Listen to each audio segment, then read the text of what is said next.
В одном из самых престижных районов большого города, где небоскребы отражали яркое солнце, и каждое утро спешили деловые люди в идеально выглаженных костюмах, стояла девушка по имени Лиза. На руках у нее крепко спала маленькая дочь Мэй, беззащитное и хрупкое создание, которое согревало лишь материнская любовь.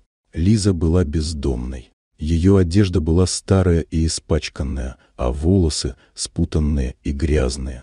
Она каждый день искала хоть какую-то возможность прокормить себя и дочку, но мир вокруг был жесток и равнодушен.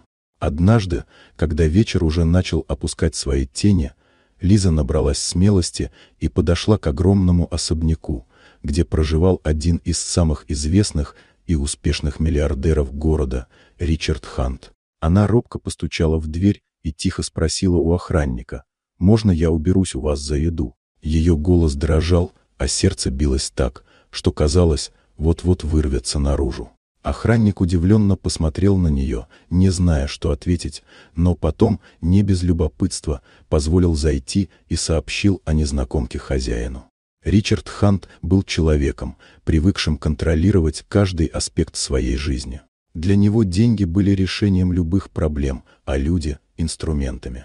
Но в тот момент, когда Лиза вошла в его дом с дочкой на руках, он почувствовал нечто иное, удивление и какую-то глубокую, почти забытью человечность. Лиза начала убирать дом. Она была аккуратна, бережна, и словно каждая вещь для нее имела особое значение. Несмотря на усталость, она старалась изо всех сил. Малышка Мэй тихо спала в ее руках, и Лиза тихо пела ей колыбельную, чтобы успокоить. Ричард наблюдал за этой сценой издалека. Ему было трудно поверить, что эта хрупкая девушка, казалось, несет на своих плечах весь мир.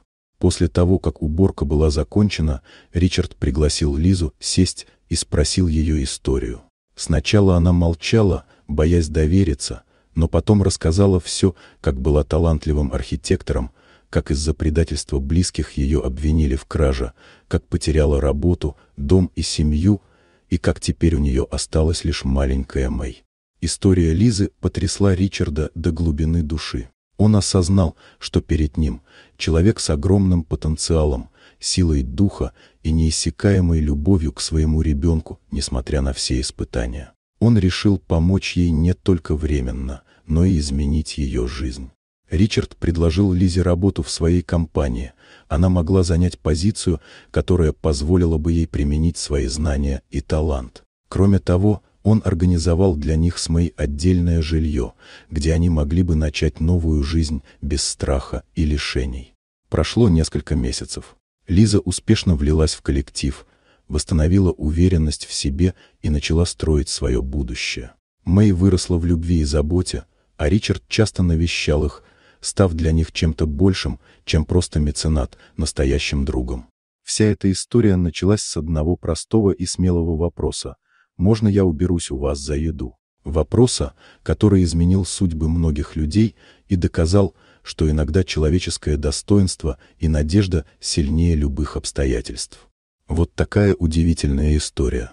Дорогие друзья, если вам понравилось видео, поставьте лайк, а также подписывайтесь на канал, впереди еще много интересного.